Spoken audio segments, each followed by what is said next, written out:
It's show number 220 something. How exciting. Of Up Front with Frank Rothstein on skiescrescentradio.com. SKYES, crescentradio.com. And yeah, we're up into the 220s. I was looking at my records. I have to fill in the dates and the numbers. That way I know exactly where I'm at. But yeah, we're in the 220s because in the beginning of August will be, I guess, year five. The beginning of year five. Yeah, I'm doing this a while. Yeehaw. How is everybody? How is everybody's Easter? Any good dinner stories? Anybody paint their own eggs? Or would you just boil them, crack them, and eat them on your own? Has to be, if there's kids involved, you got to have like an Easter egg hunt. And don't let the dogs loose because they'll smell it out either way, right away, and they will go the fun of it all. But yes, there should be some Easter fun, especially for the kids. That's about it. Then you can feed them, put them in the corner somewhere, and that'll be that. How is everybody doing today? It's another beautiful day in Gotham City. Before we go on, let me tell you, you can always email us with all your holiday stories, all your this, all your that. Send me a letter at upfrontfrank@gmail.com. Upfrontfrank@gmail.com.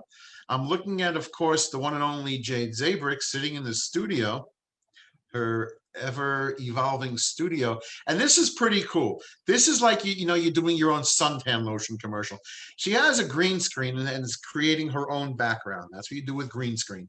So when you see a lot of movies and it looks like a lot of great action adventure, or there's a lot of crowds going on and someone's getting very dramatic or funny, they're really standing in front of a green wall and there's nothing going on there at all. And this is called acting.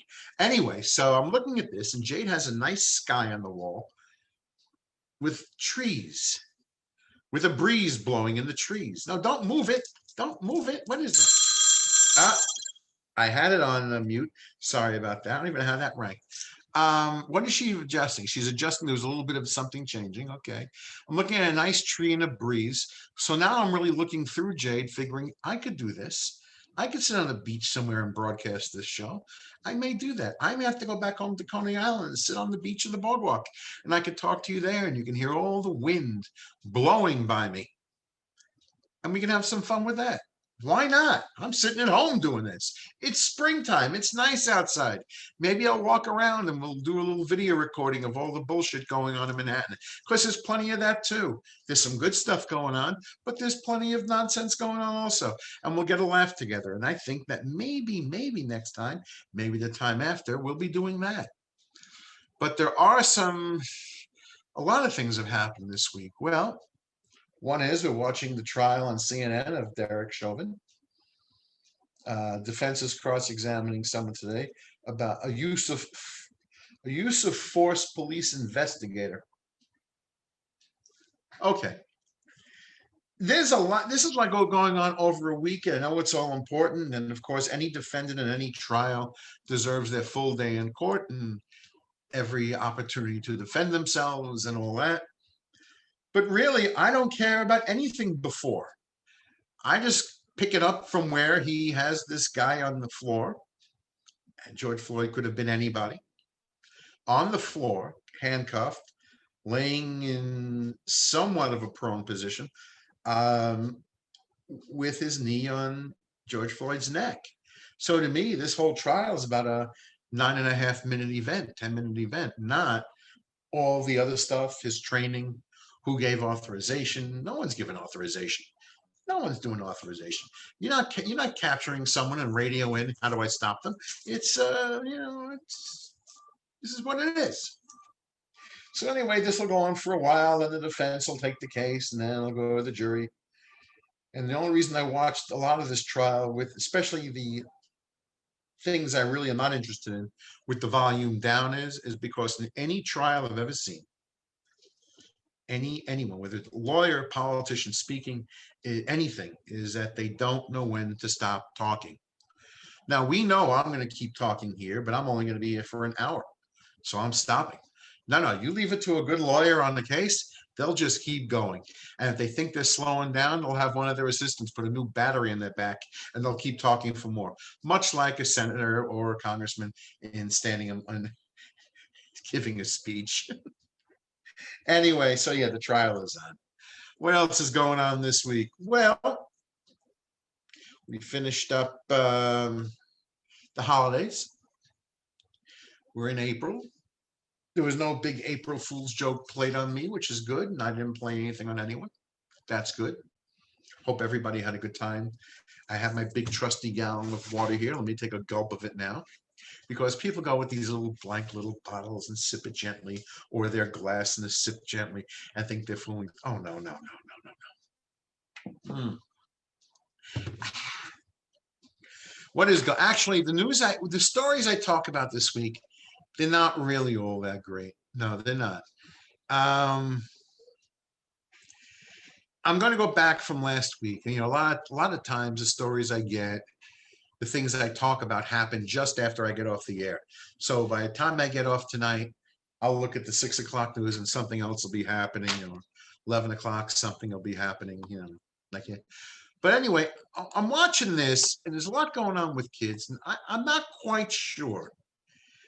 This was from March 30th. So I had just gotten off the air, I guess. I'm not quite sure how this works out, but it's the town of Brasher. Where is Brasher? A 7-year-old New York boy charged with rape. This struck me as I'm a little bit confused about this, as opposed because it's 7 years old. It says a 7-year-old boy from upstate New York has been charged with rape. The child of Brasher Falls near the Canadian border was arrested by state police in connection with an incident that happened on Thanksgiving. Okay. He was charged with third-degree rape on March 23rd. The boy was released and will reportedly be tried in family court. Queen's attorney, who handles the youth defense cases, told station that the case is absurd. Instinctually, it shouldn't happen that a 7-year-old, I don't think you could even realize what you're doing at 7. I never really, I don't know what a 7-year-old realizes. I don't even know if 7 years old. I was 7. I didn't discover girls yet. I didn't think about anything at 7. I thought about playing ball. I'm not, it doesn't say exactly what this kid did. And it doesn't, it's not going that far in the story as to what this kid, where this kid got the references from, because you're not born looking at girls. Somehow this comes to your mind. I'm wondering where this kid got the idea to do whatever it is he did. I'm wondering if he got it off the internet. And I say this always, that parents of such young kids should definitely keep track of what their kids are watching, whether they're on the internet, watching a movie, a cartoon, playing a game, whatever it is that children do on the internet. I think parents have to keep up with. For all I know, because it doesn't really go into too much detail, obviously, but for all I know, this kid was copying something he saw, which is why on so many other things, in so many other places, you see the disclaimer: do not try this at home. Do not try this without the supervision of a professional. Something that says do not do this on your own. So I'm wondering, at 7, what this kid was doing. Anyway, he's being charged as a juvenile delinquent, but there's a bill pending in Albany that would raise the age threshold for that charge from 7 to 12. Well, at 12, boys and girls do discover boys and girls. It's your things start changing, obviously. 7. Well, we'll see what happens. I'm curious about that one. But it seems so odd. And speaking of kids on the internet, this one came out on April 5th. Again, upstate New York, a kid, some teen, says teenager, dies by suicide after being blackmailed over photos. And again, where are the parents? And it says here a high school sophomore from upstate New York killed himself as he was being blackmailed over personal photos, in parentheses, excuse me, in quotation marks, that he sent on social media. Riley Basford, 15, died last week at his father's home in Potsdam after being bombarded by threats online about the snapshots. And this is according to the Watertown Daily Times. I will not go to my grave without honoring Riley every day because, honoring, excuse me, I will not go to my grave without honoring Riley every day of my life because he did not want to die. It's according to his mother, Mary. Just says he was communicating on Facebook with a user posing as someone else. The kid eventually ended up sending the personal snapshots. Next thing is a blackmail request for $3,500, or the pictures will be published. And this is why he's 15. Now, I don't know where the parents were, that they're not looking at his account, monitoring his account. This is one reason why a lot of apps out there, a lot of social media apps don't want minors on their app. And if they have to be, there's always an adult in the room with them to see what's going on. Because look what I'm describing. Look at what I'm describing here. They kept coming and just bombarding him and bombarding him, and finally they broke him. Within hours of receiving the threats, the kid took his own life. That's how quick it happened, within a few hours. Again, kids do not have the capacity, the wherewithal, the maturity to handle certain things on their own. And that's why when you hear me talking about kids and their decisions and a lot of things pertaining to kids and different types of stories, I want to know where the parents are, because look what I'm describing here. Look at exactly what I'm describing here, because some kid was being blackmailed. I don't know. I can't even. Well, actually, I can't imagine what. I can't imagine what he was sending. I just don't want to imagine what he was sending. That's that story. We'll shift gears in a couple of seconds.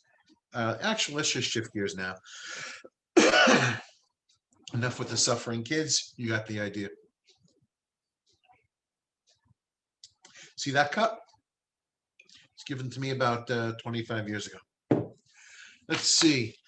The baseball All-Star game has been moved from Atlanta, Georgia, over the voting rules, the new voting suppression rules, or whatever voting laws they passed, going to Colorado. Therefore, former President Donald Trump had to weigh in on the subject.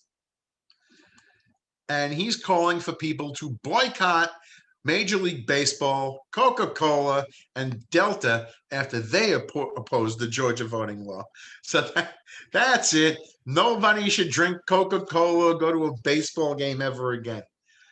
I doubt it. Oh, this guy is good. He's entertaining enough. Yeah, so he's calling it's pulling his response to the bill, which President Biden has labeled a Jim Crow of the 21st century. What's Donald Trump say? Baseball is already losing tremendous numbers of fans as they leave Atlanta with their All-Star game because they are afraid of the radical left. Okay, who do not want voter ID. Oh man. Don't forget to vote him in again if he wants. Well, this guy is nothing but entertainment. This is the dumbest, one of his dumber ones. Let me put it that way. It's one of his dumber ones. Speaking of a dumb one, anti-capitalist protester scales the Chase Bank in New York City, and he fails miserably. And why? Because he's wearing Oh, I like the words they're using. This is better. He's not climbing the walls. He's anti-capitalism protesters descended on Manhattan Friday, and video captured one scaling up the front of the Chase Bank before taking an epic plunge to the ground. Well, I saw the video and I saw the plunge. I mean, it would look to be the same as like a second story fall. But yeah, good thing he was wearing his backpack and he still has his spine. Looked like he was wearing, are those Nikes? Those Chuck Taylor All Stars. He's not wearing climbing shoes. He's wearing a pair of sneakers. Anyway, try to get up, fell, ambulance came. This is the time when everybody, when you're laying there bleeding, and even if someone shot you, even if it's a legal thing, the cop has, you draw a gun, cop draws a gun, cop shoots you, you fall, whatever, people know you're just dumb, and someone says, relax, buddy. Everything's okay, buddy. This guy's not a buddy. This guy's an idiot. Trying to climb a building. Does he have a reason? Did he have a reason? I don't see a reason. I forgot what was the reason. He was taking a plunge. He's in protest of something. People are screaming, get down. And I'm trying to see the reason why he climbed. Well, maybe we could find out at Bellevue, because that's where they took him. And this was the other day. So maybe he's still there. Between being in the psych ward and in traction, we could find out what he wanted. Anti-capitalism. Okay. People should not make money. And he should have to risk breaking his neck. Okay. There you go. I wish I had a commercial. It would be a good time to take one. Tell me about you. Write to me, upfrontfrank@gmail.com. Matter of fact, while you're at it, if you're thinking about doing this yourself, and you may be able to do a better job than I am, write to us at Skies Crescent Radio, SKYES, Skies Crescent Radio @gmail.com. Let us know exactly what you'd like to do. Give us an idea of what kind of show you'd like to put on. And if you are a musician, a poet, something creative that we could see over the screen, hear through your phone, something like that. Write in, see what you can work out. There's a show just waiting for you. Then again, you can paint a picture if you want. I remember you can do a video thing. We can record a video and you can put it on your YouTube channel. I remember spending a lot of years watching Bob Ross on television. Every Sunday, he kept painting pictures in his nice little mellow voice, as we paint happy birds and trees and maybe a few clouds. And look, we need some gray and some red. And Bob was good every week because people liked watching him. He had a soothing voice. He took paintings that he had painted 100 times over, so they were easy for him to crank out, and he knew what he was doing, and it was fun.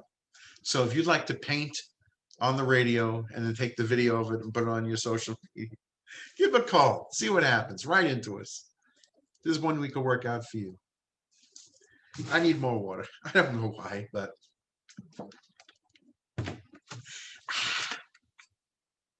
well, I'm happy. Excuse me, I'm happy because it's becoming iced coffee season.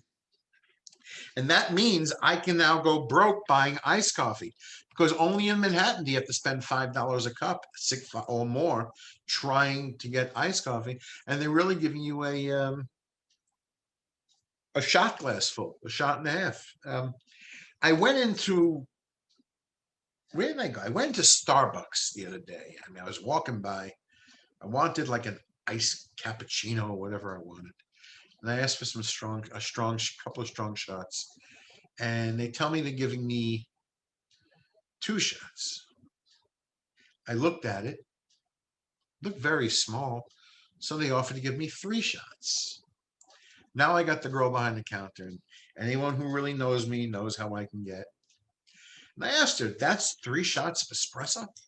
She says, yeah. I said, if I took those little shot cups that people buy espresso in, and she shows me a small coffee cup. No. So those little espresso cups you have, like taking a pill cup.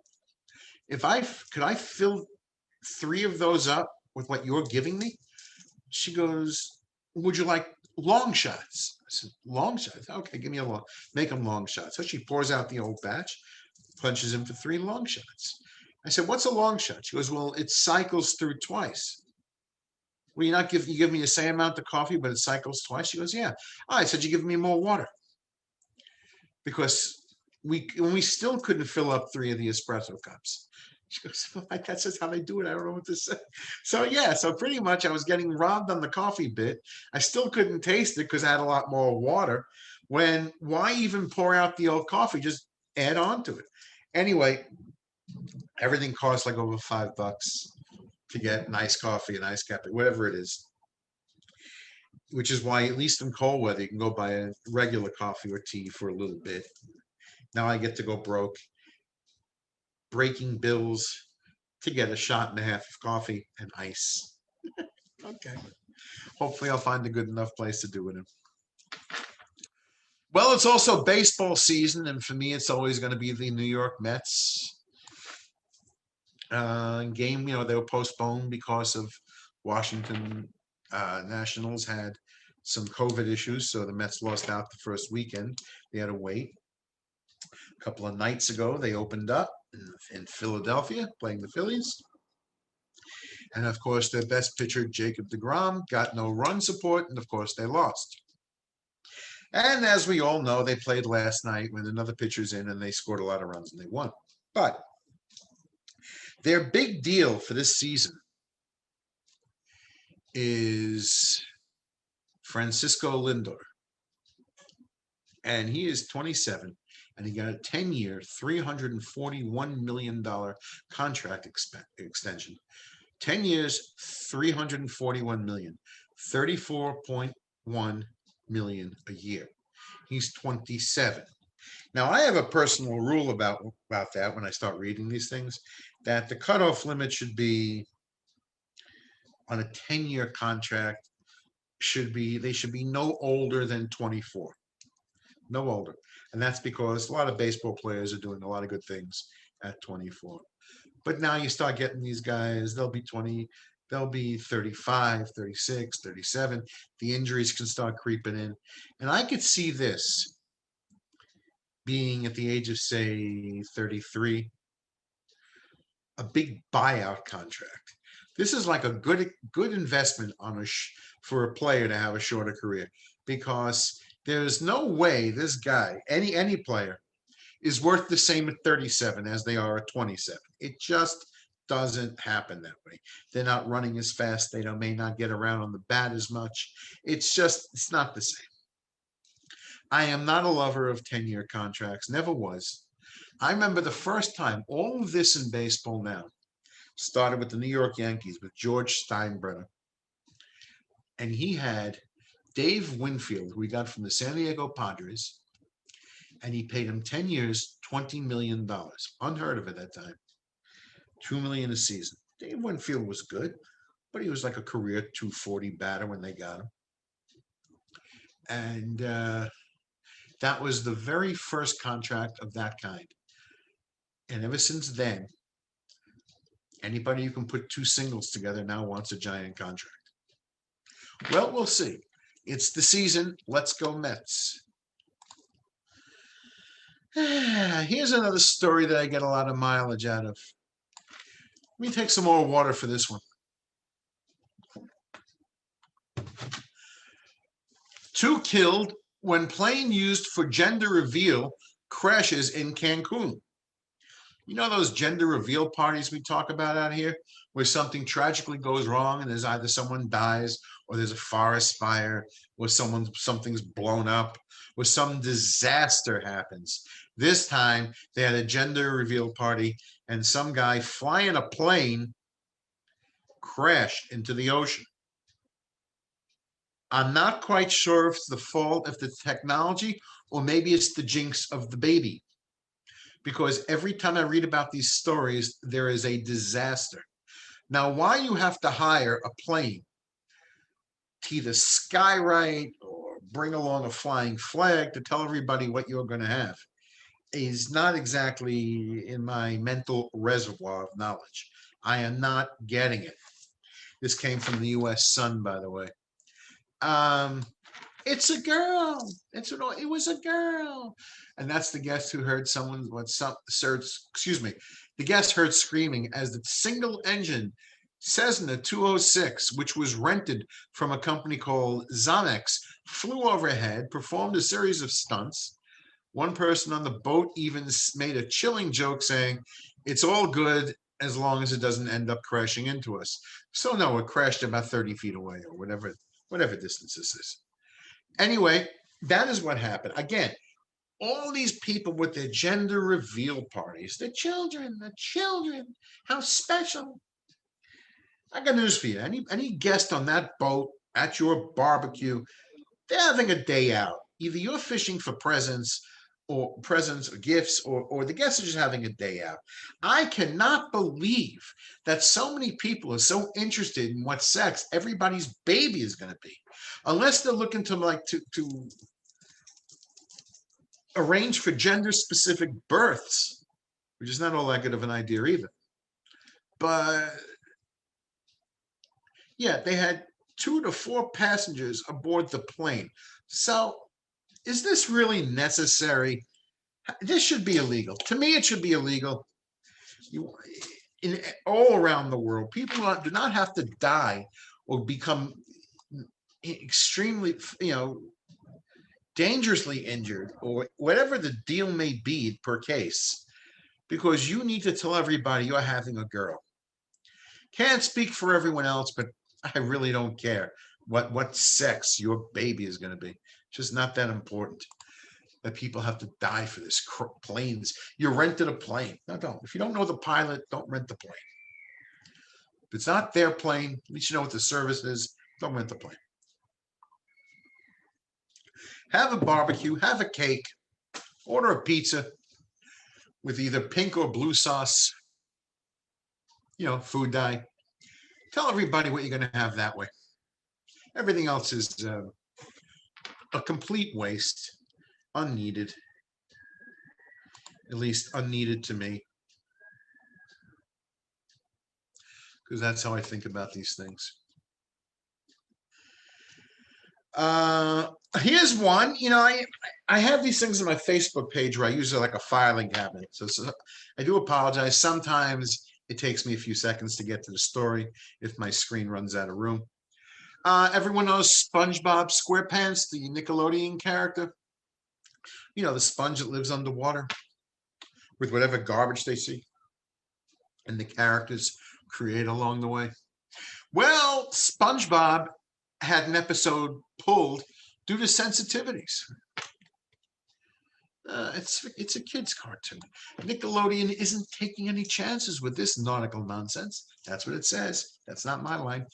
The network announced on Tuesday that they decided to pull an episode of SpongeBob SquarePants, now in its 12th season, due to a virus storyline that may upset viewers traumatized by the pandemic. The Quarantine Club, Kwarantine, with a K at the beginning. The Quarantine Crab, centers on a virus storyline, so we have decided not to air it due to sensitivities surrounding the global real-world pandemic. All right, you got it. This is a case of the unaired episode. A Bikini Bottom health inspector identifies a case of the clam flu at the Krusty Krab diner and decides to quarantine customers. All right, you got the idea.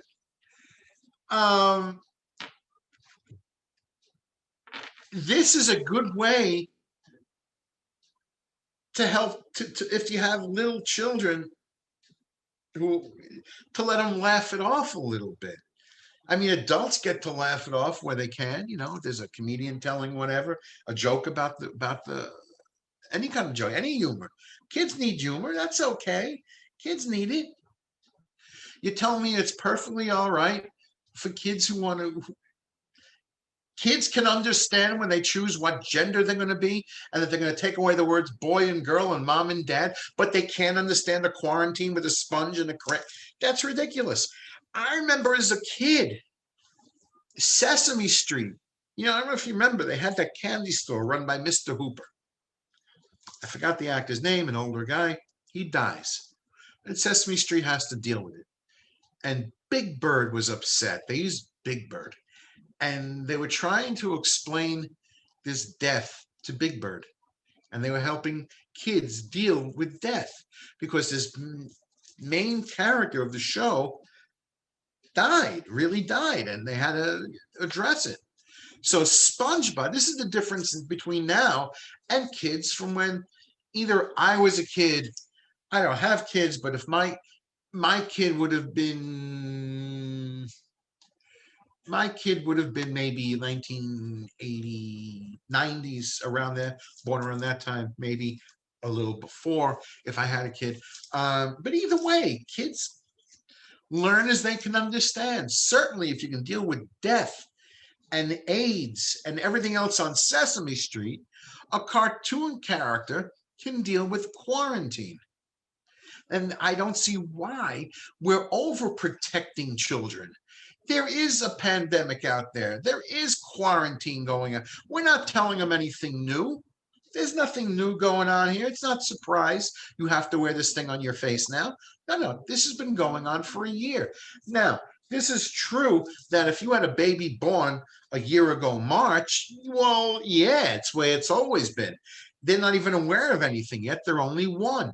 So, okay, that's too soon to deal with it. But you have a 5-year-old, a 6-year-old, a 7-year-old, a 4-year-old, whoever likes SpongeBob. I've known 12-year-olds that enjoy watching it. Why not? I still get a laugh out of watching Bugs Bunny and Tom and Jerry. If you have an animated outlet that kids enjoy and they're dealing with their storyline is based on a quarantine and the what was it, the clam flu, let them have it. Let them watch it. Maybe they'll ask their mom and dad a question and they can get an answer they could appreciate, or an answer they can understand that way. It beats hiding children from everything. You cannot keep them in a bubble. It is insane to even think that. They're going to figure it out. It's just the way it is, especially when they're 7 years old or whatever age when they can remember things and they can understand what's going on, and they walk near somebody and an adult walks away from them because they may say hi, but they don't want to go near them anymore because adults don't want to get sick, especially older adults. And the kid won't understand. So I thought this was a good idea, but what do I know? So anyway, this episode has been pulled. And this is what goes on. It is 3:35. That's more for me than it is for you. Everybody's overprotecting the children. They're all so special. No, I'm sorry. They're not so special. We build them hoping that they become special. They're born crying, sleeping. Well, oh yeah, pooping, eating. That's what they're doing. They're a work in progress. Matter of fact, we're all work. I'm 57. I am a work in progress. Hopefully, tomorrow I become a little more of what I'm supposed to be than what I am today. I'm watching Jade. What are you drawing? She's not drawing anything. She just has a pen. She has a marker in her hand. She's sketching me. She's sketching me. Yes, I can tell. I can tell. So yeah, this is what's going on. And again, it's you want to screw up the kids, leave it to the parents. They'll find a good way to do it all the time. This is a story that I found to be a little bit repulsive.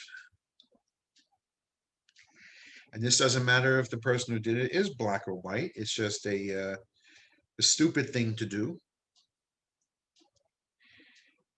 And it doesn't show the name of the restaurant or bar or whatever the deal is. It's a dining receipt that was shown. The basic check was for $15.60 with a note on it saying, this is the customer receipt, not the official one you sign your name to, because there you have to include the tip if there's any, and so on. And the little note on there says, great service, would have tipped better if you weren't white. Hashtag BLM. You got someone waiting on you, serving you whatever it is you wanted to be served with $15.60, whether you're eating lunch alone or you're getting a quick drink with a friend. Doesn't matter what color they are. They're taking care of you. They're working. They're paying their rent also. This is a now it says tip would have been better. I don't know that that means they left $1 or they stiffed the server altogether. It doesn't say. It's just, well, basically a shitty thing to do to anybody because someone's working hard all day and they're trying their best like everyone else. You're out there, yes, you're wearing a mask also. It's tough to breathe when you're moving around. The people are in, if they're eating indoors or even if they're eating outdoors, they're talking to you through a mask a lot of times. It's tough to understand them. It's not easy when people are iffing about sitting at a table. It's not easy. Things aren't easy right now for most people in most areas. But you're sitting there drinking, you're writing down great service, but you would have been tipped better if you were a different color. That is a crappy thing to do to anybody. It's wrong. I don't know who did it. It does not say who did it because no one named the name. But to me, it is just a crappy thing to do. Nobody should do that. Let's see, where else are we over here? If you're in Iowa, the governor has signed a constitutional carry bill that removes permit requirements for handguns. Oh my, that's good. Anybody, any nut can go in and buy a gun now. Just have a few bucks in your pocket. You know, you walk in. This show is also being filmed in a video because it's going to go on to YouTube. So pretty much picture me sitting here, walking in, sounding a bit nervous, twitching my neck, and saying, "Hi, how are you? I just fought with the wife. Can I buy that?" And yeah, there's no requirements now for handguns in Iowa. Okay, now you know. Yeah, what can you do, right? People are. It's an interesting world out there. It really is. I'm listening to the news the other night also. You know, earlier in the week, somebody crashed the barrier at the Capitol building. We all know the story. And of course, he was killed. I'm not quite sure what the purpose, who he was looking to get to. Because in the Capitol building, as providing that they're in session, there's a lot of people in there, a lot of politicians involved. But yeah, this guy just crashed into a cement barrier. And I'm listening on the news. Do we really want to become this barbed wire fences, cement barriers? Well, that's who we are now. This has seemed to become the focal point of attacking. Let's go to the Capitol building. Why not? Everyone else does. So yeah, put up a barrier, put up a bigger fence, put up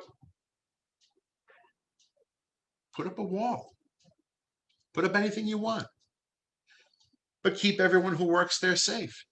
Not that you have to be on the Capitol or on the Senate floor to pass a law.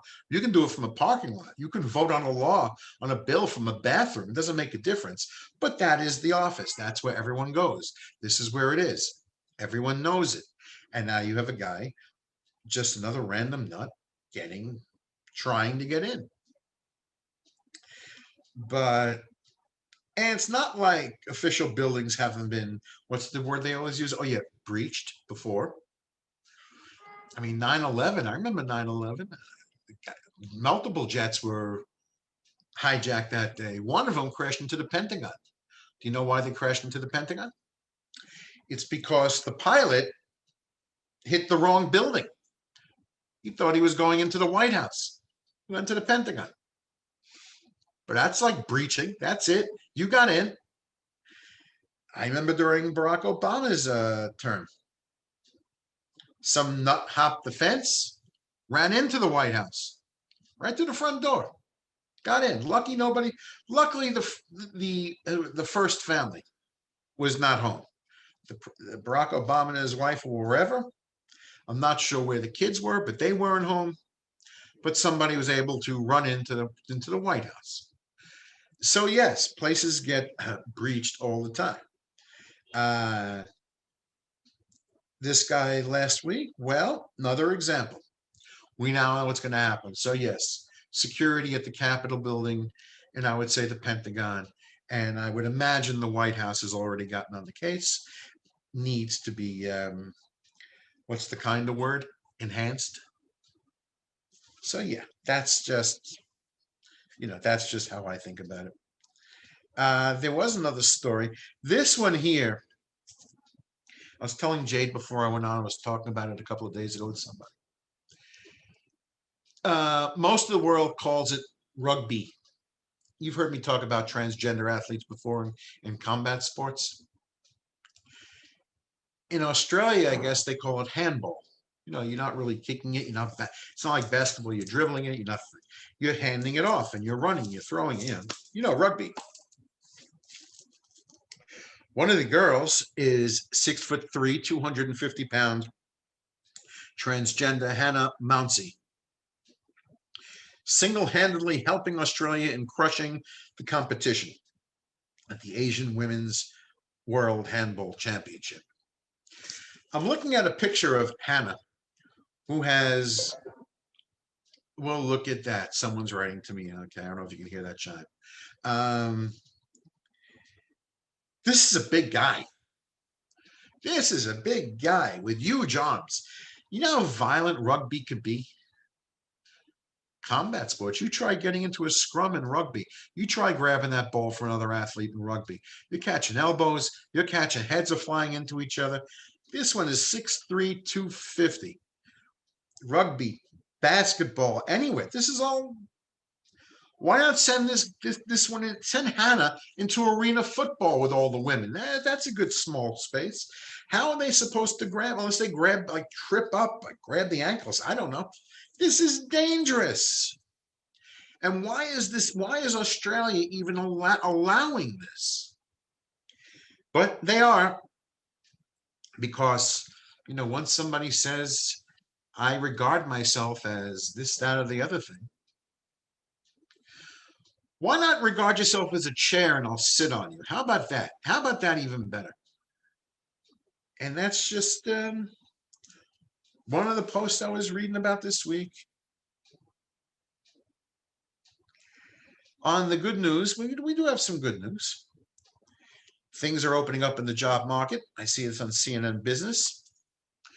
And that says from the other day, from April 2nd, 916,000 jobs have been added. The pictures I'm looking at are mostly in construction, repair work, bridge, building, whatever, roads. So almost 1 million jobs have been added. Whether they're permanent or listed as temporary, I do not know, but there are over 900,000 people getting a paycheck next week, which is an excellent thing to hear about. So yeah, this is what's going on. Wow, we're coming up. This hour is going by. I know there's no coherency to my stories. I keep going back and forth, which I do that all the time. I sort of enjoy doing that. Well, we are also, like a lot of other places in the country, we're waiting for live entertainment to come back. Performing arts is opening up little by little in New York City, and I know in California also.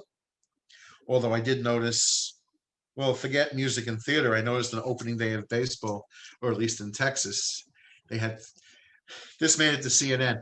Everybody else is working on small percentages of crowds, but a couple of nights ago in Texas, they had 38,000 people in the stadium. Oh my. The next night they went with the usual 20%. That dropped it down dramatically. I'd like to know, if you go to a game right now, what hot dog and a beer can cost you. Because it's expensive enough when things are good.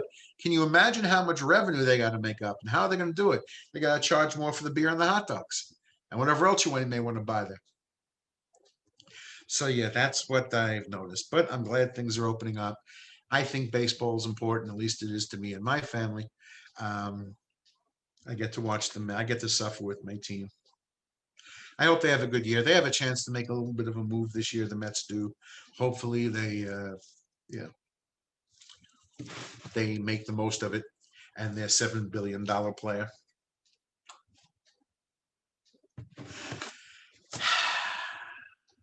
That was exhausting. This is the way the world is, people. I talk about them. I don't always make sense in what I'm saying, but if you listen closely, you'll hear it. Let's wrap it up. Let's wrap up my storyline. 6'3", 250-pound men regarding themselves as women in any sport is not a level playing field, not fair. Uh, Children do not need to be overprotected. Matter of fact, children need to. It helps if they can deal with things in a way they could understand at certain ages. That's an easy way to put it. Um, stop overly sheltering them. Don't become helicopter parents. You know what a helicopter parent is, by the way? We know them as helicopter moms. But dads can do it too. That means no matter what your kid's doing, no matter where they crawl, no matter how they play, you are pretty much standing on top of them. Not letting them, I mean, you're supposed to keep your eye out, keep them safe, of course, but you're not letting them experience things. Play, fall down, get a little dirty. They need to, as I put it, kids should not be coming home after the day is over cleaner than they went when they went out. And that's just what's going on. Everything else is pretty easy. Oh, here's a story in China. An adopted man, is it China? Yeah, Chinese woman. An adopted man married his mom's biological daughter in a wild wedding mix-up. You don't get to hear that too much. Let me get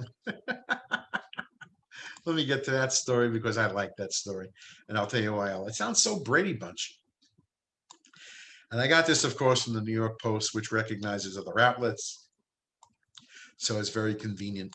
It says a Chinese woman gained more than the daughter-in-law at her son's wedding last month when she discovered the bride was actually her biological child. The woman noticed for the first time in the March 31st wedding that her son's bride had a distinctive birthmark on one of her hands, just like the child she gave up for adoption years ago. The stunned woman turned to the bride's parents and asked, "Did you by chance adopt your daughter?" Bride's parents responded, "Yes," revealing a secret they had kept from everyone for more than 20 years. Well, the tears and the hugs followed, and the wedding went on. So she now has a son, a daughter-in-law daughter. What would the adopted parents be? Well, I guess they're in-laws. That means any grandkid would be, well, a grandkid. There's no other way. That's just simply a grandkid. Yeah, that's interesting enough. It sounds so Brady Bunch. It really does. It sounds so Brady Bunch. I get a kick out of that. Only I could trip over these stories. So, oh my. Let's see. The governor of Arkansas vetoes a ban on gender-affirming care for trans minors. This will be the last story I talk about this week. We'll end it on, I guess, a high note. That sounds like a good way to put it. Okay, the world. This would be and is a vast government overreach. That's according to Governor Asa Hutchinson. He vetoed the bill. And that's because everyone's looking, so not everyone, so many states are looking to cut off health care based on your religious beliefs, based on this, based on that, for trans people, for the gay community. For such a country that considers itself so Christian, who would ever think to even want to cut off health care? Trans minors. More important than transgender is they're minors, they're kids. Kids, kids should have health care. Someone should be looking to take care of the kid when they get hurt or they get sick. That's all it is. Doesn't matter how they see themselves. Doesn't matter how you see them. They're kids. So if a 15-year-old has the flu or pneumonia or anything else for that matter, take care of the kid and that'll be that. Does that mean if someone breaks their leg, you got to worry about whether they're wearing heels or sneakers or whatever because of your religious beliefs, so you don't set the leg? Is that the deal? You leave a kid in agony because it goes against what you personally believe in? You're a doctor. If it's especially a doctor who has taken an oath to help and do no harm. And to me, that should override everything. But okay, at least you know. Arkansas has said no to this. I think that is a very good deal. That is a very good last story to leave it on. And I think we're going to wrap things up in just a minute. Um, Again, everybody, if you'd like to give this a try yourself, I'd like to hear how you work. I want to hear how you do it. Write to us at skiescrescentradio@gmail.com. Tell me what you're thinking, upfrontfrank@gmail.com. And that is what I got to say about it all, because it is a bit confusing out there. And I'm still confused as to why SpongeBob SquarePants was pulled, because they had the clan flu. And that's what I got to say. I'm looking at Jade. She's drinking the soda. I miss soda. I miss Coca-Cola. I really do. I even gave up my Diet Snapple Peach. I thought I'd go to my grave with a bottle of that in my coffin. But I'll have one once. Oh, someone's writing to me. Someone is going to make sure I have one here or there. I am not going to find religion over all this stuff. I'm going to have my Snapples at some point in time, maybe even today. It's 3:54. I guess we're good enough for today. I'd like to thank all of you for tuning in. I'll be back next week on Tuesday. I had to do a little thing yesterday, so I'll be back on Tuesday. And someone's writing a lot of messages to me on Facebook. Nice little chime this phone has. The phone. It's my computer. But all new computers now run like cell phones. Everything's an app. Anyway, enjoy your week. I'll see you next week. Send a nice message or two. Have a good night.